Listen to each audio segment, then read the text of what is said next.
Try. Okay. Jamie, can you hear us now?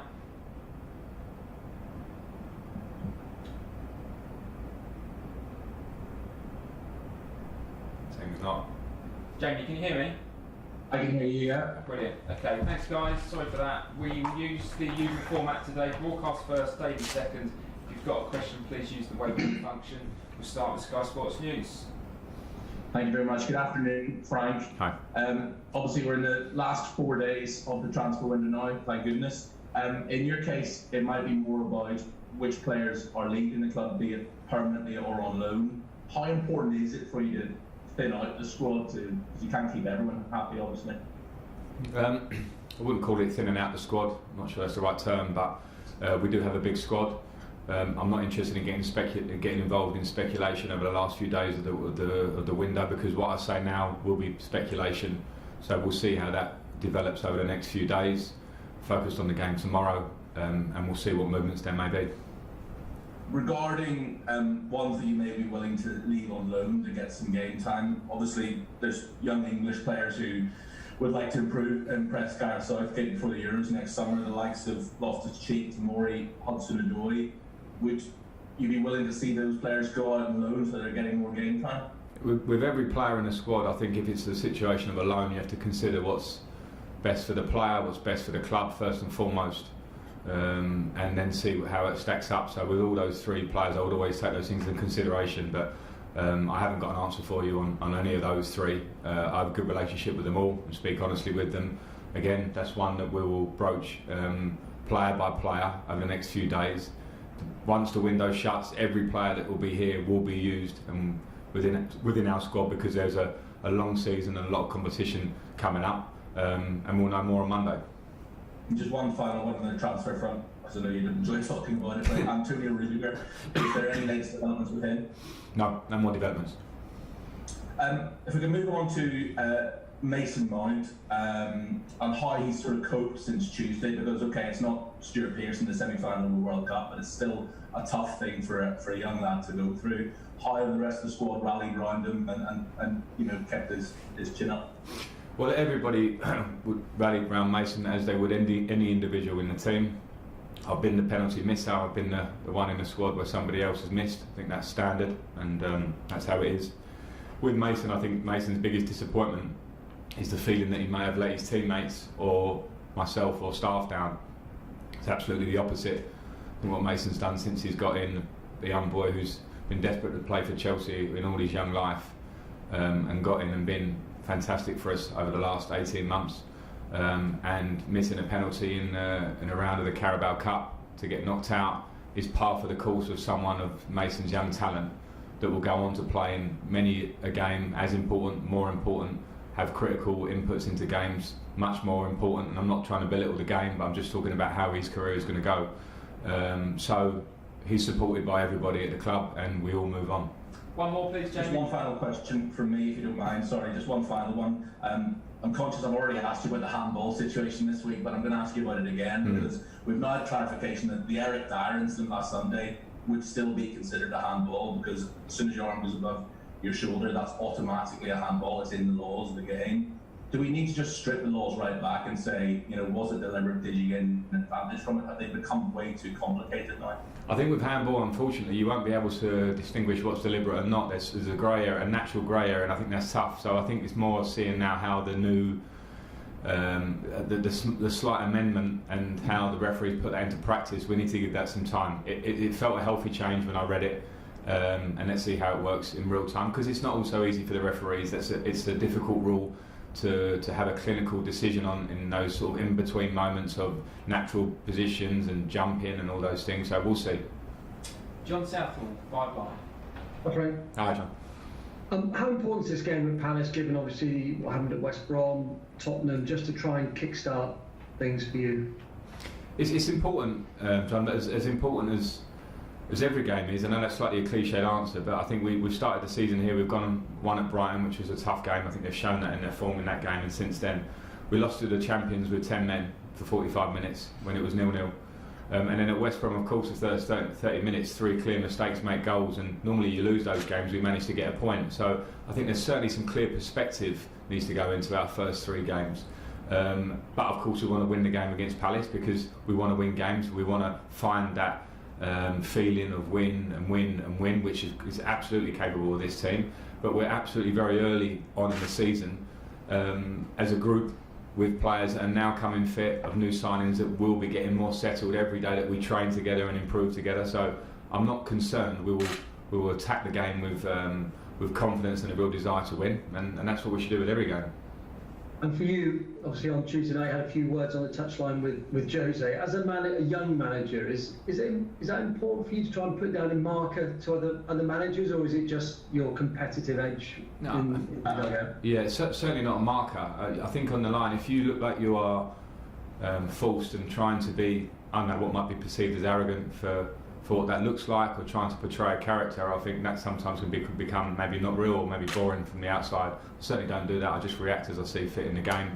In the competitive nature, sometimes you can reflect and go, was that too much or not? That's fine. I don't think people should expect you to play, to not get caught up in the excitement sometimes, and that was just it. It's no big deal. Just a word about Roy Hodgson. I suspect you'd be fairly happy, wouldn't you, if you still had that competitive edge, that desire for the game, coaching at the age of 72?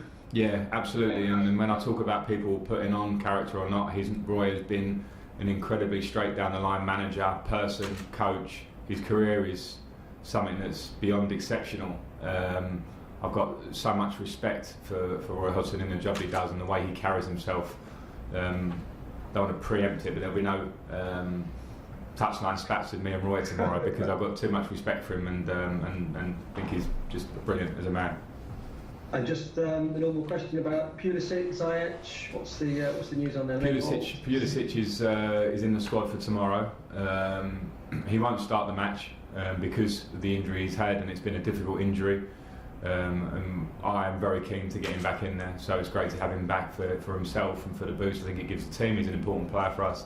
Hakim Ziyech is getting closer, but not quite fit enough to be on the bench. Okay, thanks, John. Olivia, PLP. Hi, Frank. Hi. You've played a lot of centre-backs at your time at Chelsea, and you've played in teams where you've had a solid centre-back pairing that have played for the majority of the season. Is that something, obviously we saw Zuma and Tomori play in the Carabao Cup, is that something you're looking to do, to find someone to play next to Thiago Silva, or do you think you're going to keep chopping and changing? I think most coaches would tell you in an ideal world that you can find a pretty settled back two. You also need competition through a season that lasts sort of 60 games. There are not many teams that will say this is our back two for the whole of the season. I think it's impossible in the modern day. But you strive for that, and for that you need a consistency in performance, relationships to build through the season. And last year we had to change a lot, and of course this year there'll be times when it changes a lot. I think when you maybe get far down the line in a project, or when you're working with a team and you find that stability in picking the same players very regularly, I think that's when you're in a happy place. But for most managers or teams in the process, which we are, you have to try and strive to find the right solution sometimes, and it means some change. But I trust all the players. We're working together to try and find the best in every area of the pitch, and naturally, as I say, there won't be many teams in the Premier League that probably can say we picked that back four, those centre backs through a season. It's not really possible. We spoke about Havertz and Werner. They're the two players we've seen the most in the Premier League this season. A couple of times they've been in their, say, favoured positions. Havertz against West Brom, I thought had a really good game. How do you think Ziyech and Pulisic, when they come back in, can affect those players and bring out the best in Havertz and Werner? Yeah, I think they all will bring out the best in each other. Of course, it's a huge miss for us to not have Christian and Hakim fit at this stage of the season. We're all excited to start. Christian's been here for a year, so he doesn't have that bending process that was part of his early part last year. Hakim is going to bring something completely different for us, and I think they will help complement not just Kai and Timo, but the attacking players that we have, because again we will need to be able to use different players throughout the course of a season. But yeah, I'm very excited to have those players fit. The Timo and Kai don't have necessarily favoured positions themselves, but I have a clear idea of where I want them to play. At the moment, injuries have not made it that possible, and sometimes you have to be adaptable in those difficult times. Nick Pure, PA. Frank, just obviously with the thing with Jose, I know you're saying it's no big deal. He was suggesting that he was just trying to give you some advice, really, just saying that when a team's losing, that's when they need their manager to be, I think visible on the touchline is kind of what he's suggesting. I know your relationship obviously changes because you're rivals now, but can you still take advice from other managers? Obviously, he's got more experience than you. It doesn't mean he's a better manager than you, does it? But can you still take advantage from someone that you've had when the relationship changes? I don't think any remarks made on the touchline during a game can be called advice. I mean, they can probably be wrapped up as advice after a game when you manage to get back in the game and win on penalties. So I don't think that's the case. I would always be happy to not just take advice from fellow managers, but everything around me, whether it be my players, my staff, people that I respect, people that I listen to in football, outside football, in life. I think that's what moulds you as a manager. So I don't think the Jose incident was ever advice. It wasn't that. Okay, last two, Nizar and then Ollie Harbord. Hi Frank, thanks for your time. I just wanted to ask, there were some reports about Marcos Alonso in a half-time sort of dressing down at West Brom. I wondered what you made of that, and I also wanted to know if his long-term future or Emerson's long-term future is affected by any situation that might or might not have happened there. Yeah, I'm not going to disclose what goes on in the dressing room. I think that would be wrong. So that was it. It was a game, obviously, we were disappointed to be 3-0 down at half-time. I had to make changes. And all I ask from all the players is that whatever, for good or for bad, that the players stick together in every moment, because that's the only thing that brings a successful group. So that's as much as I've got to say on it, and it doesn't affect anything ongoing. I don't have, cannot have grudges or feelings in games that carry on. We work, we're honest with each other, and we carry on working to get better and better, and things happen during the course of the season. They happen a lot. Last question, Ollie Harbord. Hi Frank, I just wanted to ask you about Billy Gilmour. It's been almost sort of 3 months since his surgery. How is he progressing, and do you see him having a key role when he comes back into the side? Yeah, he's progressing well. It was it was forecast as a 4-month injury when he went into surgery.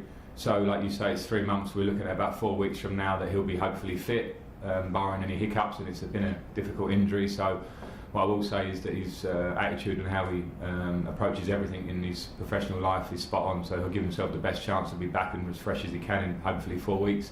And yeah, he'll be an important member of the squad at that point. We all know his breakthrough last year and what he gave to the group, and we hope to see much more of that. Okay, that's the end of the broadcast section. We're now going to do the daily